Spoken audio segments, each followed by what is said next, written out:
Welcome to Worldbuild with us, the podcast where we create fantastical worlds with help from you, our listeners. My name is Rob Hilferty, and I'm here with my co-hosts Daniel Quinn and Christopher Prunty. On today's episode, we have our second ever patron podcast suggestion, and this prompt is coming in from patron Jason, who says, "My challenge is for you three to take a pre-existing setting and make it your own while leaving enough of its convention so that it's recognizable as the setting." Not just any setting, mind you. There's one in particular that I had in mind. It's a setting where every time we visit it, it's almost completely different from the last. A setting with a wide variety of environments and characters. A setting that spans many ages and has many tales of adventure and heroism. A land of 1,000 legends, if you will. I am, of course, referring to the land of Hyrule from The Legend of Zelda. I feel this is the perfect world for this challenge, as the franchise itself instantly changes between each entry. So anything you can come up with wouldn't technically go against any canon information. It would simply be another version of Hyrule among the dozens that already exist. I'm eager to see which conventions from Zelda history you'll keep, which you'll tweak, and which you'll discard altogether. As long as the setting remains recognizable as Hyrule at the end of it all, you can come up with anything, really. That is my challenge to you. Thank you again for such a great podcast, and I look forward to it the next episode. Sincerely, Jason. Jason, thank you so much for what is actually a trickier setting suggestion than you might think, because when we are talking to Rich Baker about working within, canonized fiction, you kind of have to read the World Bible a little bit, and but I mean, on the like Jason said, the good thing is, of course, that we also can just kind of throw out a whole bunch of stuff as well. So I do want to talk about Zelda a little bit, because I feel like that's kind of a big part of the prompt, right? Is that I grew up playing Zelda. I love Zelda. I've played most of the mainline games at this point, and I've watched more of them. Like the ones that I haven't played, I've at least watched. Like I had a friend of mine who was very much into Zelda, and I watched her play through Skyward Sword.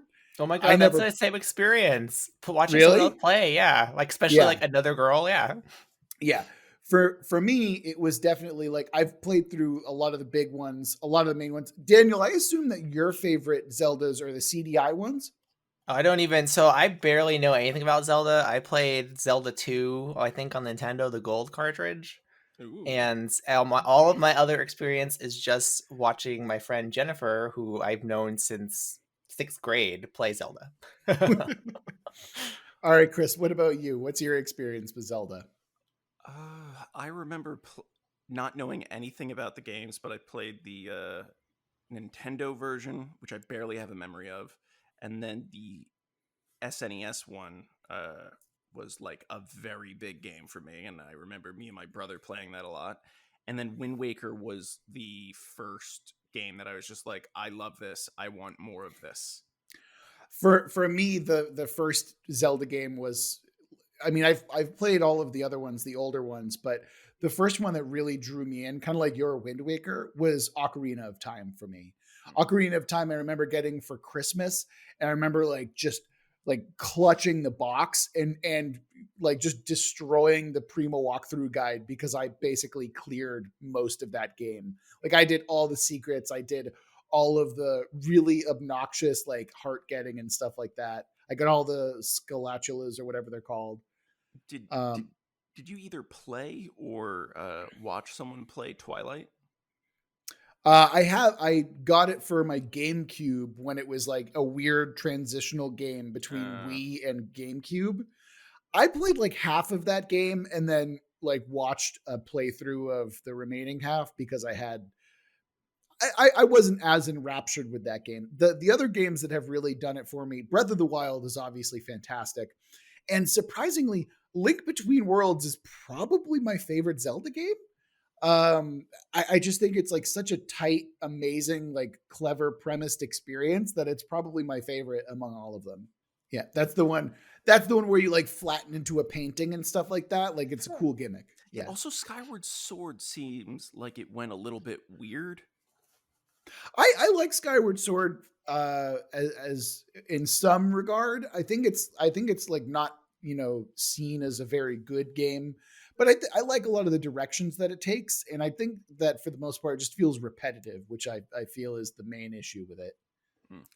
Fun fact, Zelda 2 on the Nintendo cartridge was the first console game that allowed saving. Save states were a big deal. Yeah, they were. And before that, it was all like passwords and stuff like that, which I remember you had to beat it in one and go. hated. Yeah, because otherwise you're just doing that. Exactly. Yeah. All right, so who wants to get us started with the first of our tenants? I've got a little bit of a start that could give us some groundwork.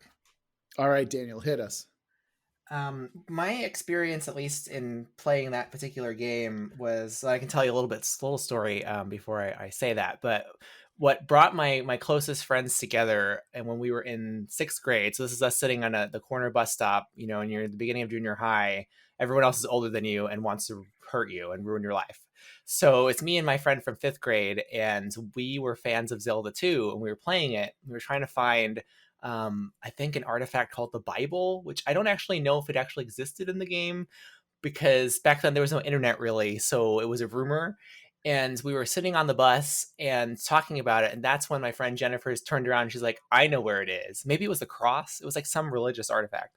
And she told us where it was, and that's how our friendship started. So my experience with Zelda is searching for things and going across these huge landscapes, because the overworld seemed like such a like an amazing thing, because you go across this giant overworld map and you end up encountering this little dot, and it ends up being a whole nother scene that you travel through.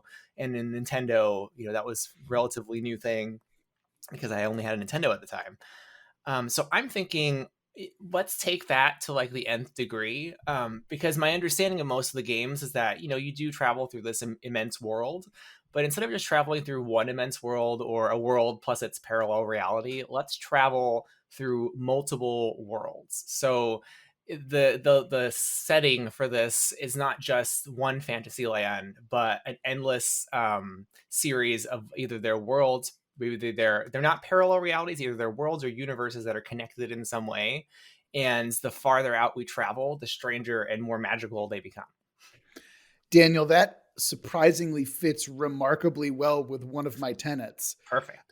And I'm glad that we're not going. By the way, when you were starting this whole spiel, first of all, let's get this out the way. That's super adorable that you met your friend that way. I just want to make sure that Jennifer knows that I find that adorable. Jennifer, hi. I don't know you, but you're cool, I'm sure. She's really cool. And secondly, I was genuinely concerned that you were going to try and take this in a sci-fi adventure route, and I would have killed that in the womb. So I'm glad that we didn't go there. Is that it's a sci-fi adventure space? Yeah, exactly. I googled them, like, well, have they done like a sci-fi Zelda? And the first result was like, so what do people think about a sci-fi Zelda? And then every response was just no. Yes, because that's not what Zelda is about. It is strictly not about that. So yes, I've been thinking like, I would like to have the same wonder of traveling through space, but you can do that in fantasy. So maybe this is the wonder of traveling through many fantasy lands. Oh, absolutely. And again, like I said, it kind of goes with one of my tenets, which is, so this requires a little bit of backstory, but most people don't recognize how fucked up the Zelda timeline is, in that the official Hyrule Historia, which I have read, suggests that there is essentially like a timeline for the Zelda games that gets split into 3 separate timelines at a fracture point. One where Ganondorf wins, but there's still a future after Ganondorf wins. One where Ganondorf is defeated, but as young Link. And then one where Ganondorf is defeated, but as adult Link. And there are multiple games set in different, various timelines, and it's a whole convoluted, fucked up mess. And the concept that I kind of had was maybe consolidating the timeline, or at least exploring the different timelines. And I think that, you wanting to have different worlds to explore allows us to explore, the multiverse of Zelda, the different timelines in a sense, where Hyrule is still Hyrule, but it gets, varying degrees of chaotic and weird and everything like that. So I would love to try and combine those two ideas together.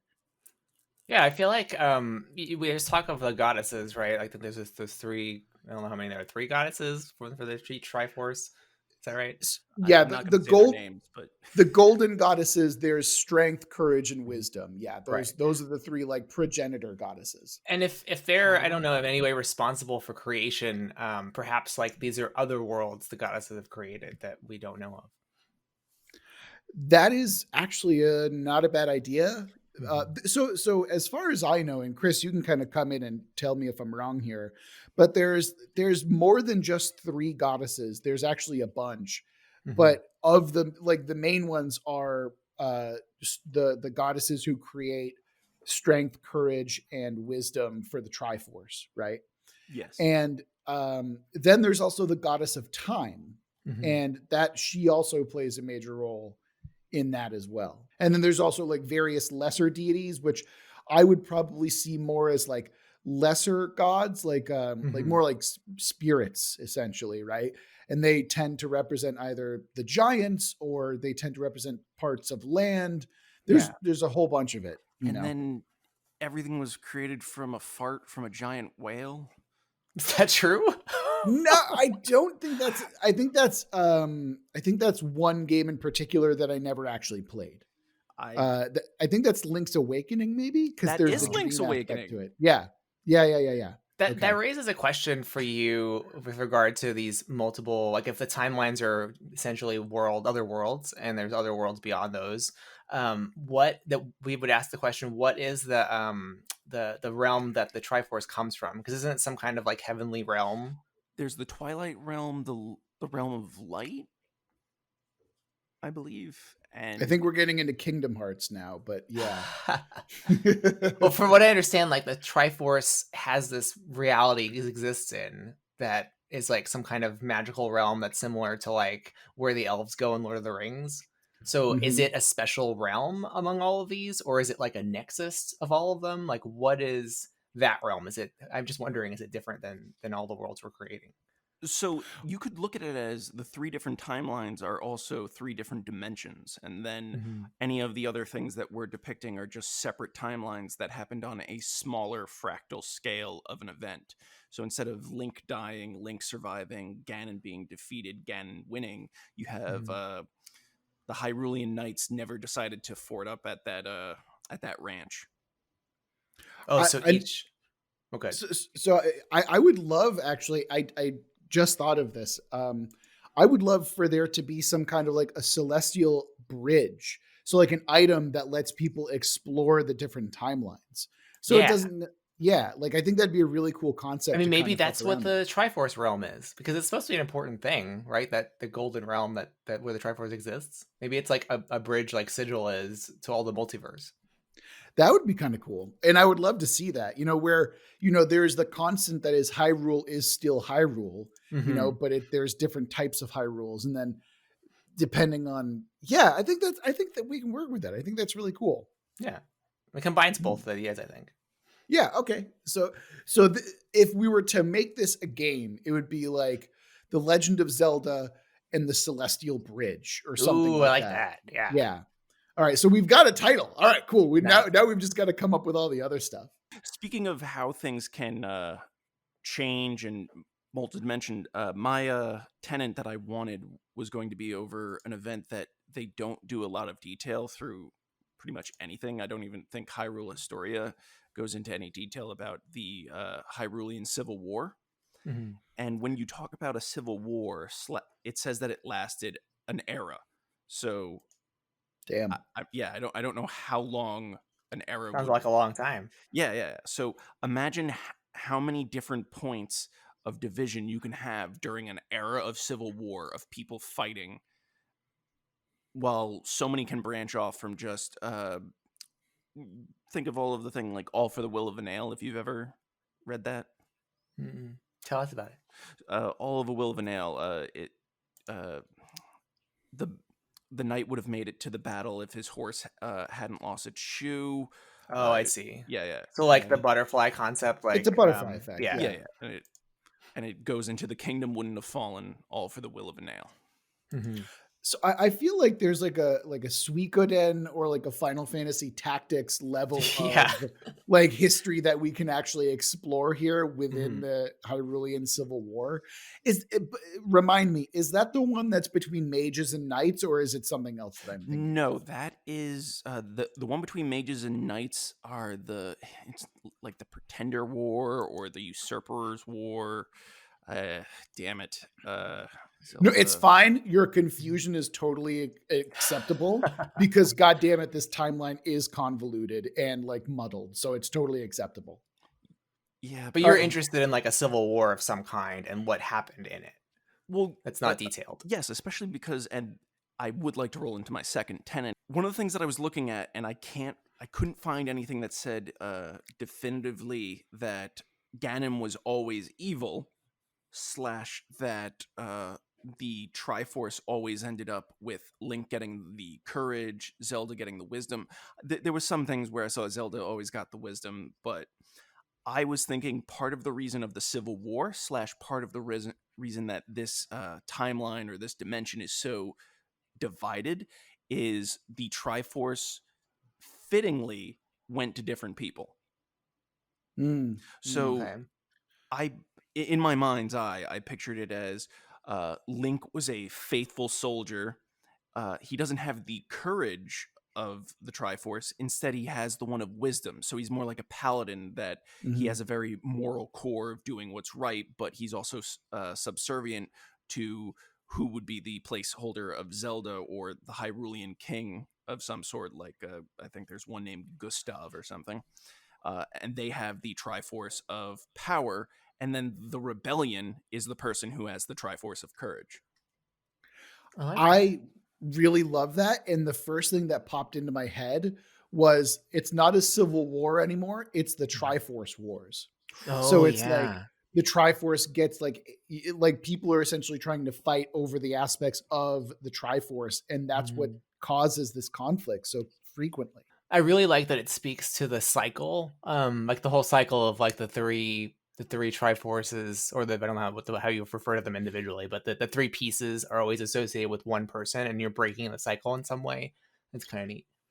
Yeah, I think that's a really clever subversion of expectations, but also allows for, like I would love to see, like the king of the Gerudo as a courage wielding Triforce member, Yes, like something that, or like maybe even, well, we kind of see that in Link Between Worlds where there is the low rule version of Ganon where he has like the Triforce of Wisdom. But it's not quite correct to say that. Again, this lore is convoluted. We're not going to get into all that right now. But but the essential idea is like, yes, let's go ahead and let's like flip the script. And that actually, yeah, exactly. And that actually kind of goes well with one of my tenets, which is Ganondorf is not the main evil force here. I also wanted that to happen. Yeah, hell yeah. I was down for that. Because I love Ganondorf. I am a Ganondorf main in almost every Super Smash Brothers, except for Brawl. Fuck Brawl. I hate Fat Ganon. He's terrible. And more than just I don't want it to be Ganondorf, I also don't want it to be Demise as well, who is like known as he's the king of demons, right? And because I was thinking about fucking around with the timelines, I actually had this idea for the villain. And the reason that you have to explore the different timelines and different Hyrules, and you have the Celestial Bridge, as we're now calling it, is there is this entity that is like the leftover despair of all of the different timelines being cracked and, like splintered and fractured. So this thing is essentially an amalgamation of all of those fractures. So it's like, it is this cosmic entity that is taken form of, I don't want to have it just be like a giant pig man because that's Ganon and that's Demise. So I want it to be like a weird, I don't have a form for it yet, but that's the idea, is that it's a weird fucked up like amalgamation of broken time. And so it for the first time is basically like, I am out here to destroy the timelines. We're going to have one timeline and then that's it, so I can end my suffering. I can totally work with that for you. I've got your back, but continue. Well, that was one of my options. And the other option I have is that the goddess of time gets brought up, but no one necessarily has to say that she's good. So the other idea that I had is that the goddess of time is actually the villain. And she's the one who's trying to like, you know, like she basically looks at all the timelines and says, this is nonsense. We need to have time become whole again. Let's, you know, like destroy the timelines and make sure there's one future, there's one destiny. Let's go with that one. Yeah, I have two different options. It's not even necessarily evil with that. It's more of it just like, you don't understand time is fracturing and it's not meant to do this. It's called a paradox for a reason, you motherfuckers. Yeah, so maybe she's like, she's cannot. Yeah, she's like, I cannot maintain these separate timelines. It's too much. We need to converge again. When it works with Chris's concept that the Triforce has gone to different people, that's a problem for her. Maybe the Triforce, like maybe there's one Triforce and it's split among different timelines. Yeah, that's what I mean. Like that's a big problem. It's causing chaos. And then and then that's what happens, that you have to use the celestial bridge in order to bridge the timelines together. Like you're stitching back and forth. That's so cool. Oh man. Okay. I love that. I mean, and it dovetails what I was thinking too. Like I had listed in my third thing, Zelda as Death Goddess. Or second thing. So, okay. So the part of that though is which also touches on what Chris was talking about. I was thinking like, well, these stories are always told from those three perspectives. If we get Ganon, Zelda, and Link, right? And there's this, it's perpetually repeated. So I wanted to like get out of that cycle. So I thought, well, how can you do that narratively? And I thought, well, you know, if you want to tell it from a different perspective, what if you're like one of the characters you can play isn't Ganon or isn't Zelda or Link, you're playing like someone else in the Garuda tribe, I think it's how you say it, Garuda tribe, for example, and they've been like either exiled or they're traveling. Because I remember there's somewhere in the history it talks about their potential extermination or extinction. So I thought that was kind of interesting. I think that was the Shiike or the... Wait, no, that's an actual group of people. I think that's like Zelda's ninja sword people. Yeah, but they were a splinter group of the Gerudos, and right. They were also killed off, and I think she's one of the survivors. And I'm sorry for interrupting you. No, but to that point, like there's, instead of playing like the main character, you're playing someone else in that group. Or when Hyrule, maybe like in one of these timelines, the Hyrule monarchy is corrupt, and you're playing one of the knights that's trying to break out of that. And so that's your version of Link. And I was thinking too, like maybe in one of the timelines, Zelda is communing with this time goddess and is working with her to achieve what she thinks is correct, like restoring the Triforce the way it should be. And so Zelda is really like a villain. And part of it is like outwitting that Zelda who's an instrument of the goddess. So like in terms of flipping the script, I just like the idea of you know, not finally getting to play other things in the story, and perhaps the principal characters that we're used to are in the beginning of it before all this happens and Zelda murders them or something. But the idea is that you get to play other characters in the principal groups and see it from different perspectives. So if you're in the tribe, you see Hyrule as being a problem because maybe they're part of that group that's trying to further the time goddess's aims. Or if you're from the perspective of Hyrule, you know, maybe they've blamed it on the Garuda tribe. So you're one of those knights trying to solve that. Maybe what's going on is that you have to hop from timeline to timeline to find the best example of each part of the Triforce, you know? So it's like the hero in each of the timelines is like, this is the hero of courage. This is the hero of power. This is the hero of wisdom. And they're not all necessarily, you know, Link, right? So maybe the hero of wisdom is actually Ganon in one timeline, and the hero of power is Zelda in another timeline. Right. But you have to like explore each of the timelines to figure out which version is going to be the best one to kind of bring it all together into a specific game. Or hold on, let me do that again. You have to figure, you're essentially like, you're playing an outside party that has to hop from Hyrule to Hyrule. and you're basically playing diplomat almost, or you're playing like courier to be like, oh fuck, this is the right Ganon, let's get him to the correct timeline before he's executed by Link. Like, and then bring them all together to make sure that the unified timeline exists. There's so many different ways that we can go about it, Well, and you could spin this either direction. It could be that you're on the side of the time goddess and trying to fix the timeline to create this ideal timeline, or maybe she's bad and the idea of breaking the cycle is a good thing. So your external group is trying to, like prevent her from achieving that, because then she's repeating the same thing over and over again. So you could have it go either direction too. Absolutely. And I think that's kind of where the fun comes in. Yeah. And I still think that there's this idea of like a beast of broken timelines being like still totally a thing, like it could be the manifestation of it, right? Absolutely. Yeah. And then, like later it's revealed that the beast is actually being controlled by the goddess of time. There's so many different things that we can do with that type of story. The Sikhs could be like, I think that's how you say them. Like they're like now secret agents of evil Zelda who serves the time goddess. Like that would be fun. Again, and like just this idea that you can hop from timeline to timeline, you have infinite possibilities at that point. And like you were saying with your first tenet, Daniel, why not just get to the point where it's super weird? Like why does it always have to be a human who has the Triforce? Why can't it be like this Ganondorf is, like maybe he's a Zora, and that's as the wisdom Triforce piece, stuff like that. Yeah, that'd be cool. I think that, with all of there's so many different ways that you can take it. Was there another tenet of Link or Zelda or the franchise that we like a tenant that we have to have that is of them? What do you mean? Something like archetypal? Something that, like, I know that we were saying that it has to be definitively set in this universe. So besides what we've already done / adapted, what's something that we can force ourselves to also like nail it home?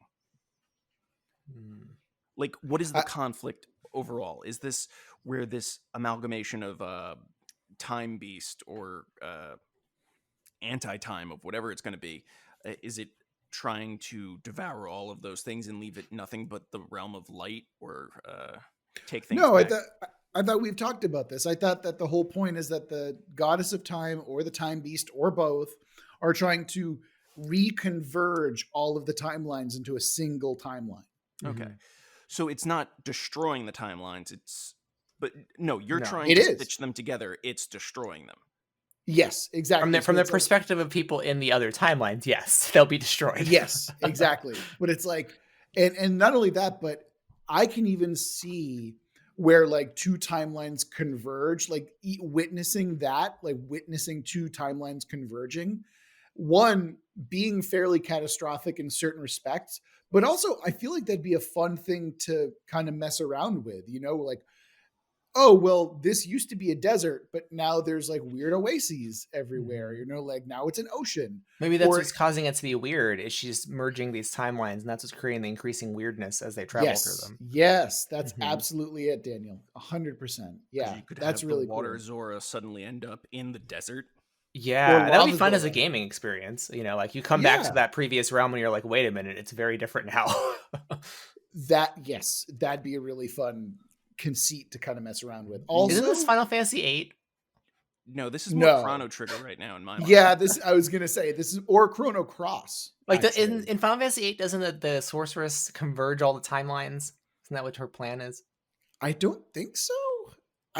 To be fair, Final Fantasy VIII sucks except for triple triad. So wait. You said Final Fantasy VIII? Yeah, Final Fantasy VIII sucks except for triple triad. That's what I said. That was the one that I didn't realize I was supposed to run away from that spider and never really beat it. So now that we've kind of nailed down our tenets and we've talked about it a little bit more, it's time for us to go into the world building jam session. Chris, I need you to stick around afterwards because I want you to sing parts of the Zelda music so we can get around the copyright for it. Wait, no, that's... Why are you doing Game of Thrones? You should play that instead, just piss people off. Listen, also one of the things that I wanted to do, and this is not a tenant, I wanted Zelda to be a boy at one point, just Do so it. all those people can be correct. Make I'm cool with Link that. a girl. I mean, Yeah, why no, not? switch Yeah, I the mean, genders. look, It's we have fine. infinite timelines. Okay, it's fine. We'll call one Linca and the other Zeldo, and it'll be fine. Zeldo. Zeldo. Oh, All right. God. The subject of our world building jam session, the anchor in which we're going to continue on, is going to be a monster. And the monster that we're going to follow through this archetypal journey is going to be one based around a rags to riches. Interesting. So we have to come up with a monster with a rags to riches story set in Hyrule. Gentlemen, what are we thinking?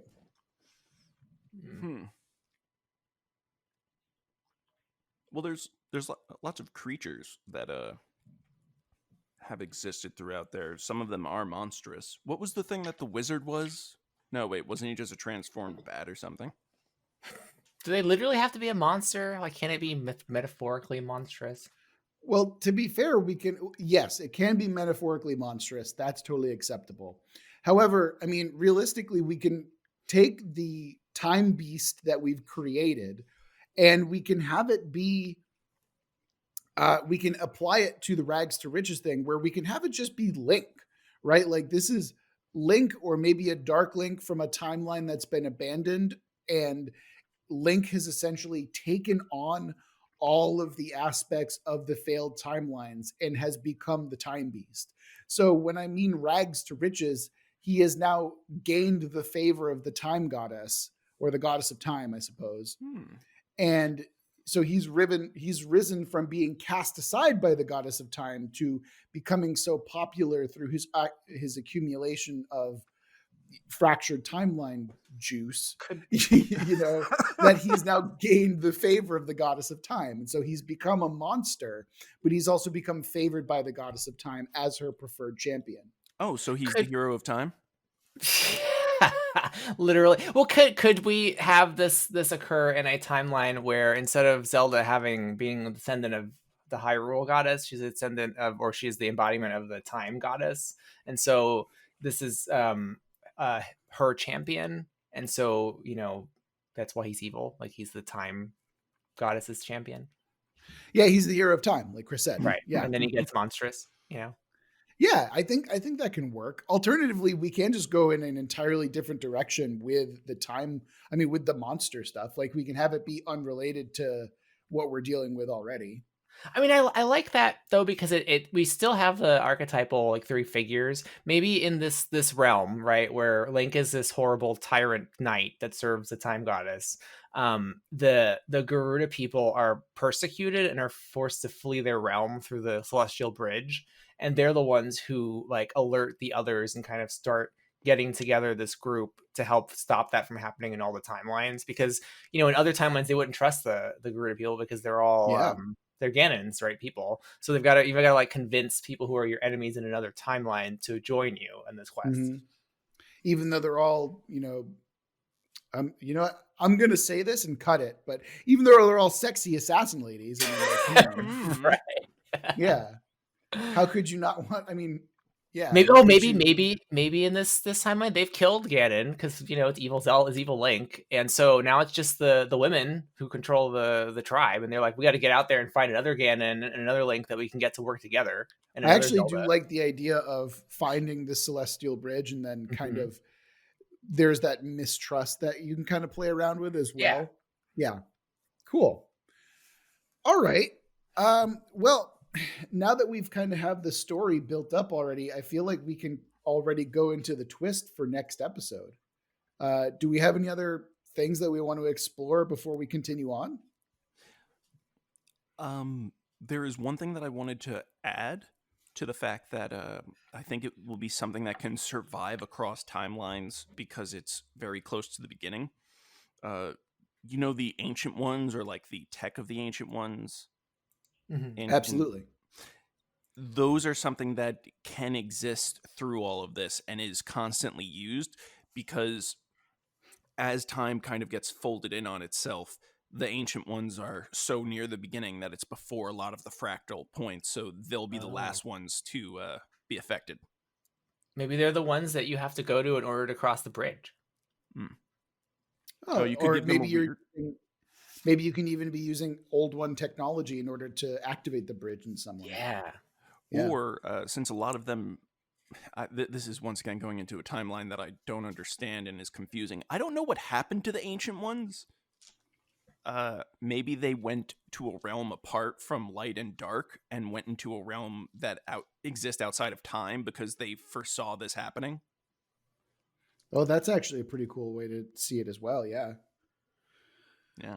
Well, let's see what the twist says, and then maybe we can kind of go from there. If it's romance, Ganon and Zelda. What should be aliens? No, Ganon and Link. Okay. I've seen that. God damn it. A lot of these are... It's going to land on sci-fi, and everybody's going to be mad, and I'm going to laugh. Fuck. All right, let's just roll the die and see what we get. Well, this is no good. I have to re-roll that. Tell me what it is, though. The twist that I rolled that I'm going to re-roll is throw the story into the past or the future. The past already. And that's literally what we're doing. Sci-fi. No. See? It's possible. Let's re-roll it. See what happens. On an unrelated note, I finally remembered what the name of that war was. It was the Interloper War. Okay. Well, don't worry. I'll give you the raw file, and you can go and edit it in yourself. No, I don't care that much. It was just bugging me. Okay, so this is almost fulfilling Daniel's wish, because the twist that we just rolled is now add in some robots. Yes, I win. Hell. Ooh, ancient ones count as robots. Yeah, technically. So we will tackle that twist on next week's episode, where we continue to figure out what the hell's going on in Hyrule. Are we add the Starship Enterprise? Oh my God, no, we're not making this crossover. Let's do it, Chris. Crossover with Picard. Hey, they don't have robots. They have synths. That's different. All right. So join us next week as we tackle this twist. And remember that if you want to hear your own prompt up on Worldbuild with us, you can always send us an email at worldbuildwithus@gmail.com, or you can go ahead and send us a Twitter tweet over at Let's Worldbuild. And remember that if you want your world building prompt prioritized along with all sorts of other cool, bonuses, you can always support us on Patreon. Link in the description. Or if you want to just, come hang out and chat with us, you can go to our Discord, link also in the description. So we'll see you next week. And remember that we love you very much, and we're going to get through this together. Yeah.